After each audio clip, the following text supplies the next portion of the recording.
magandang tanghali. Kumikinang na ulo, Diego Bandito.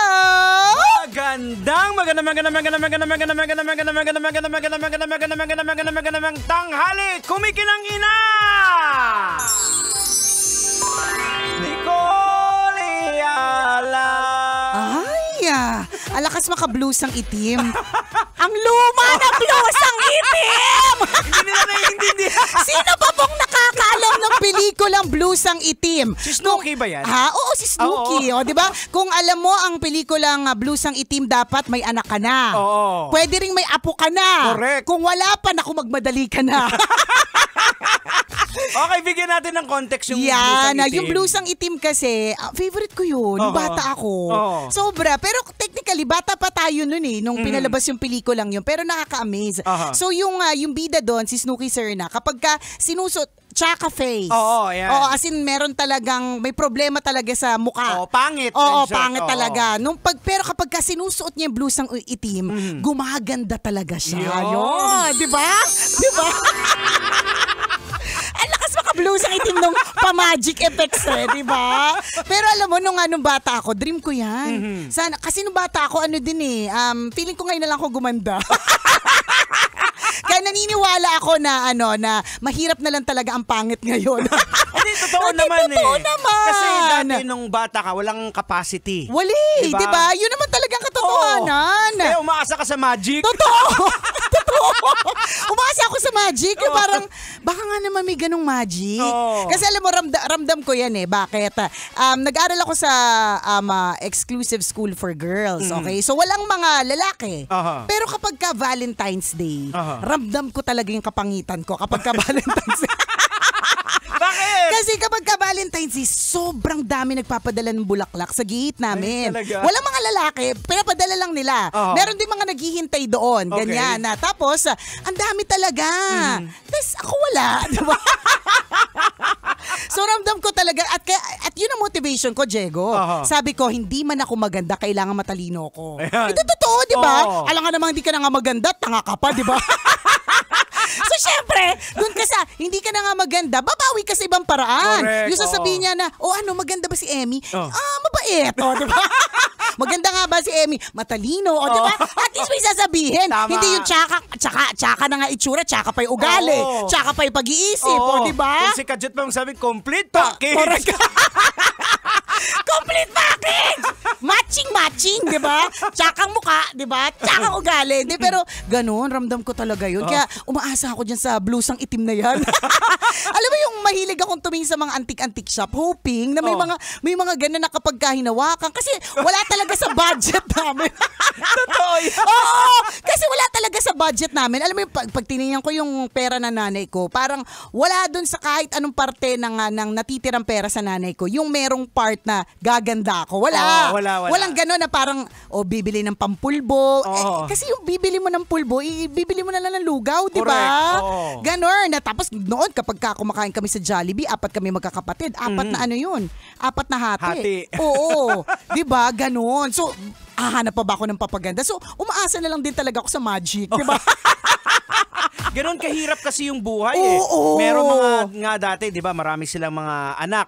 Tapos bibili ng noodles, dadamihan lang ng sabaw. Correct. Titimplahin lang uli. Di ba sabi ko nga sa iyo, Diego, lagi ko tong ikinakagulat na ang corned beef pala ay walang sabaw.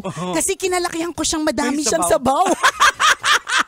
Ang corned beef pala, sibu-sibuyas lang. So sinasabawan ng nanay mo? Oo, kasi syempre pampadami. Marami kayo. Diba? Madami kami. Tsaka pampahaba ng buhay yun, diba? Pampahaba ng buhay ng corned beef para umabot pa siya hanggang gabi, umabot pa siya hanggang kinabukasan. Kasi kapag wala siyang sabaw, mabilis maubos. Yun sinabaw ang corned beef. Correct. Hindi pala yun normal. Akala ko normal yun, so, diba? Pakita lang yun talagang maparaan si mami. Oo. Sobrang madiskarte talaga yung nanay ko. Promise. As in, talagang kung diskarte rin lang, dun talaga ako sobrang bilib sa kanya. Papaano? Buti na lang yung nanay ko, wala siyang bahid kaartehan. Kasi akong arte ko Maarte kasi. Inipon mo daw lahat. Sa akin ko namana ko lahat sa tatay ko. Hindi ako nagkaroon ng chance na makabanding ng husto yung tatay ko. Pero feeling ko, namana ko lahat sa tatay ko eh. Kaya lang kasi tatay ko, 8 years old pa lang ako, na-stroke na siya. So hindi ko na siya nakabanding. Pero Jigs, ano daw yan? Yan daw yung bida-bida ng inuman. Uy. Oo. Nung na-paralyze siya, syempre may mga sabi-sabi mga matatanda, di ba? So na-stroke. Syempre hindi na siya nakakalakad ng maigi. Ang sabi ng mga matatanda noon sa probinsya, sinabi, ayan, kakaasar kasi sa mga pilay. Kasi yung tatay ko, ang lakas mag-ano. Ang lakas mag-asar. Ano ba nagiinuman? Oo. Ay, pilay. Ganyan. Ay, alisin mo yung lakad mo. Oo, ganyan. Ganyan, Jigs, promise. Ganyan. Tapos gagayahin niya pa. Gagayahin niya yung pilay. Tapos doon siya magpapatawa. Ganun yung tatay ko. Sa sobrang bida-bida siya sa inuman, gagayahin niya kahit na makapanakit na ganon. Ay, yung mga sasabihin niya, uy, dadaan na naman si 5'6". Oo, yan. 5'6", 5'7". 5'6", 5'7". Yung height niya, 5'6", 5'7", 5'6", Kasi hindi pantay pa. Ganun yung tatay ko. Nakakaloka. Kaya alam talaga ni Lord yung ginagawa niya. So, ang ginawa ni Lord, binalansi niya sa nanay ko. Yung nanay ko, ewan ko na-meet mo na. Paminsa, di ba? Di ba soft-spoken? Parang hindi ko siya nanay. Kaya nga eh. Sabi ko, ikaw ba nanay? Saang parte ikaw? Para pakita mo yung malumanay na yung pag nakita niya, mag-a-advise siya, kamusta ka naman? Yan, ganun. Tsaka sobrang hanggang ngayon. Malumanay. Alam mo, never... Okay, wait lang. Iniisip ko kung kailan siya nagalit sa akin na nakaramdam talaga ako na sumigaw siya. One time. Hindi niya talaga feel yung jowa ko. Alam mo ba, Jigs, hindi ko makakalimutan kung nagbasag siya ng baso sa pader. Uy. Na parang it's so unbecoming of my mother. Na napaka-soft-spoken. Sa sobrang intense ng galit niya, nainis kasi siya dahil humaling ako porque kamukha ni Piolo Pascual. alam na nanay eh. Alam niyang bulag ka. Correct. Alam niya talagang bulag ako at alam niya talagang may something dun sa guy. Tapos ako pinupush ko pa rin talaga, as in sobrang pinaglalaban ko talaga ng husto. Na-frustrate, alam mo yun? Nagbato. Hindi kasi Pero yung mga nanay that time, may knowledge sila na wala sa atin. Yun nga. So diba? nakikita niya na yung mga red flags, ikaw. Ako hindi ko nakikita. Hearts yung nakikita. Yes! Hearts! Kamukha ni Piolo Pascual. Nakakaloka!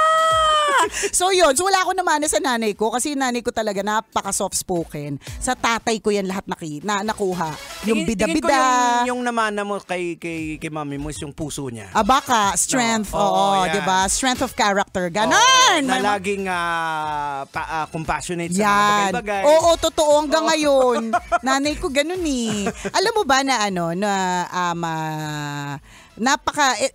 na-share ko to, lagi ko to na-share kay Chris Chopera dati. This is one favorite na unfavorite story of mine. So, alam mo yung kapag ikaw ay nagbabayad sa supermarket, minsan may mga kumakalabit sa'yo tapos ipapapalit nila yung gift certificate na meron sila. Tapos papapalit ng cash, diba? Pero bawal yun, diba? Yun yung laging sinasabi na parang wag nyong gagawin, ganyan.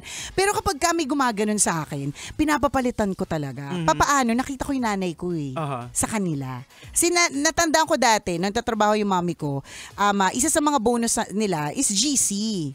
Pero syempre, ang GC ba, makakabayad ba to ng renta? Correct. Ng bahay? Tama. Makakabayad ba to ng ilaw, tubig? Hindi, diba? So, ang ginagawa niya, tingin-tingin talaga siya, tambay-tambay siya dun sa grocery. Tingin niya kung sino yung parang mukhang mabait. Syempre, mag-profile siya. Sino dito hindi siya susungitan or hindi siya ganun. Tapos itatanong niya kung pwedeng ipalit. Ganon. Tapos para mapalit ng cash. Kasi ang sa akin kasi ganun din naman yun eh. Correct. Diba? Parehas lang naman siya, nakatulong pa ako. Parang ganun. Diba? Maliban na lang kung may nagpagawa dun sa correct. Ng GC. Alam mo yung mga naiisip mo, Diego? Dati kasi trabaho. Dati mong trabaho.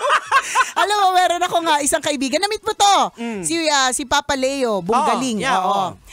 Napag-usapan ka namin yung isang araw, magkausap kami. Tapos sabi niya sa akin, alam mo gaano loob ko kay Diego Bandido? Tapos sabi ko, alam ko kung bakit. Tapos sabi niya, alam ko rin kung bakit. Sabi ko, sige, ikaw muna magsabi. Sabi ko, bakit magaan ang loob mo kay Diego Bandido? Sabi niya, dati kaming masamang ugali. Tapos ngayon, nung bumait kami, sabi niya, hindi mapagsidla ng kabusilakan ng aming puso. It takes one to know. Kaya sabi niya, ang gaan ang loob ko talaga sa kanya. niya. Parang matagal ko na siyang kakilala. Diba? At maganda naman yun. Oo, naman. Yung nag-change ka for the better. Kesa nag-change ka pero for the worse. Oo, lalong diba? lumala. Totoo. Well, kung minsan kasi hinahayaan din naman ni Lord makadaan ka sa mga ganyan kasi yung mga pinagdaanan mo, magagamit mo siya. Mag-witness ka para sa kanya. Correct. At paano kapag hindi mo ginawa? Diba? Oo. Anong pang gagawin ni Lord sa'yo? Ay, baka tuluyan. Ituluyan na talaga. Diba, magagamit mo siya talaga eh. Correct. Itutuluyan na ni Lord na bigyan ka pa ng mga pagsubok para magkakaroon at one point in your life na magkakaroon ka ng change of heart na hindi mo aakalain. Ako, sa asawa ko na lang mismo, sabi ko nga sa'yo, 'di ba? 14 years kaming married. Kailan siya nagpumasok sa pagiging lay minister last year ba? Ni sa hinagap. Hindi ko naisip-isip. Hindi ko naisip-isip na magsusuot siya ng pang lay minister, na siya yung magbibigay ng ostya. Ni sa hinagap, hindi ko, alam mo, hindi talaga, hindi sa masamang ugali kasi he was very religious ever since. Devotee siya ng iba't ibang mga, may mga devotion siya, parang mga ganon, 'di ba? Pero iba yung nagse-serve ka na 'di ba? Iba yun Kahit ako nga kung minsan isip ko, ako na ba to? Lalo na kung makita ka, i-remind ka ni Facebook, yung mga memories mo. Correct! Kung ano pinagawa, sabi ko, hindi ko i-share to. Totoo! Nakakahiya yung mga sinishare ni Facebook mga 12 years ago, mga 14 years ago, na maiintindihan mo kung bakit hindi ka trip ng mga tao kasi ganun yung ugali mo. Kaya pala naiinis sa akin yung mga tao kasi ganito pala yung ugali ko, di ba? Pero ang maganda, yung changing for the good. Correct. I remember so many times that I get to receive messages from yung mga listeners namin na ang ginagawa dati silang Jejemon. Alam mo yung sobrang haba na ng trail ng message nila sa akin. Sobrang nung bata pa sila, Jejemon talaga sila yung mga messages nila. Hanggang sa recent years, sasabihin nila, my God, ang tagal-tagal ko na po nagme-message sa'yo, Jejemon pa ako. Di syempre ako, babalikan ko, titingnan ko. Pag-scroll ko, oo nga, super Jeje talaga. So nag-transformation na Jejemon, nag-hype beast ka siya. Yan, lahat. Ngayon, regular na, normal na kind of speaking. Ganun. Kasi nga, may change na tinatawag. Diba? And ang pagbabago, nasa sa atin naman yan kung makakabuti ba itong pagbabago na ito o makakasama? Correct. 'Di ba? Kasi mahirap naman kasi talaga yung pagbabago eh. Anong pinaka matinding pagbabago na masasabi mong ang hirap mong hinarap? Siguro yung yung religion ko ngayon, yung relationship ko kay siyempre kinikinala ko man si Lord. Correct. Di ba dati kang nagseminaryo ka dati, di ba? Gusto ko magseminaryo. Kaya lang, hindi ka tinanggap. Hindi, nakapasa na ako sa exam. Kinausap na ng pare yung magulang mo. Walang gusto mag-sponsor. Ganun. Hindi kasi totoo. Kasi bago ka pumasok ka dyan, dapat may sponsor yan. Correct. Kasi, diba? Oo, kaya mabuhay yung mga nagsisponsor sa mga ganyan. Oo. Tapos, so, hindi pa talaga hindi pa meant. Oo, iba eh. Ayan. So, nangyari sa akin, sabi ko, uma-attend ako sa church namin. Sabi ko, kahit anong mangyari, hindi ko magpapalit ng religion. Oo, may ganun ka. Oo. Parang hindi eh. Kasi ito yung kinalakihan ko. Ito lang pinamana na magulang ko sa akin, maliban sa utang eh. Correct. Diba? Kainis, diba? So, bigla ka na lang, nagugulat ka na lang na, nandito na ako. Na hindi mo na alam kung paano nangyari sa proseso. Diba? Iba-iba kasi ang ways ni Lord. Yes. Diba? Ang maganda dito, pinakamaganda dito, at least mapalapit ka kay Lord. In whatever manner. Diba? Maaaring a change in religion, maaaring a change in career. Correct. Ayan. Kasi, diba, meron ako mga kilala. Kayo, diba? Ano yung dati silang, alam na this. Mga sindikato. Pero nag-change na ng career. Kaya kung pwede hindi naman porke ang isang tao ay nagsisindikato o porke isang tao ay scammer, gano'n na siya hanggang mamatay siya, di ba? Pwede siyang magbago. Correct. Di ba? So yun yung maganda dito, let's change for the better. Yan ang pinaka-importante. Correct. Saka we will learn sa mga nakaraan natin, yung mga pagkakamali natin. Tama. Pati yung pagkakamali ng ibang tao. Oo, ganun din. Naniniwala din ako na minsan kaya nangyayari yung mga nangyayari sa ibang tao. Para kapag ka nakita siya ng ibang tao, Meron ako natutunan mula sa kanya. Oo. Na dapat pala ganito. Yun naman ang rason kung bakit sobrang minahal ng mga tambalanista ang programa ninyo kasi natututo sila sa bawat kwento. Paano? Kayo wala kayong pakialam. Pero yung mga nakikinig, natututo, ganun ba? Ganun ba? Naalala ko tuloy Hindi, sabi ni totoo. Chris. Pero ano sabi niya? Dahil sa mga pagkakamali mo, naiiwasan niya. Diba? Oo nga, sinabi na yun. Nang dahil sa pagiging biktima ko ng scammer, ng scammer, yun daw ang dahilan kung bakit naging wais siya. Ganyan pala mabiktima. So, hindi ako dapat maging ganon. Which is, I think yes, yun din naman diba? Hindi naman, you don't wish misfortune upon others. So, no, of course, ayaw natin na mangyari yun. Pero, kapag kami nakita tayong hindi maganda nangyari sa kanila, ang importante dito, una, wag natin chismisin. Correct. Uy, alam mo, kaya naman talaga yung kinanya kasi ganyan. Wag tayong ganon. Pero ang pinakamahalaga dito is, ano yung natutunan mo mula dun sa experience niya? Hindi yung na-expose ka na nga dun sa ganyang klaseng experience, nagpakasyunga ka pa rin. Di ba? Dapat tumalino ka naman. Yun naman ang pinakamahalaga sa lahat, di ba? Sa mga magbabago, may chance pa po nga dumami ang mga regalo ngayon darating na Pasko, di ba? Pwede, di ba? Tingnan mo, Jegs, sino ba yung masarap regaluhan? Hindi ba't yung mga mababait? Correct. Diba? Pag masama yung ugali, parang okay lang yan. Masama yung ugali, hindi ko bibigyan niya, diba? Boss Leo, mabait na ako. Baka naman, boss. Ito po ay early panawagan. Mamayat de la Rosa. Baka naman. Mamayat de la Rosa. Baka naman po, di ba? Hindi, pero totoo. It's always easier to share to people na alam mo mabuti yung kalooban. Correct. Ganon. Kasi hindi naman siguro dapat na hindi ka mag-share kapag kasakim ang isang tao. Ang sinasabi lang natin, parang mas magaan lang. Actually, din yan provision din ni God yan Kung minsan hindi mo rin alam na ginagamit ka na pala ni God para i-bless yung isang tao na mabuti. Correct. Diba?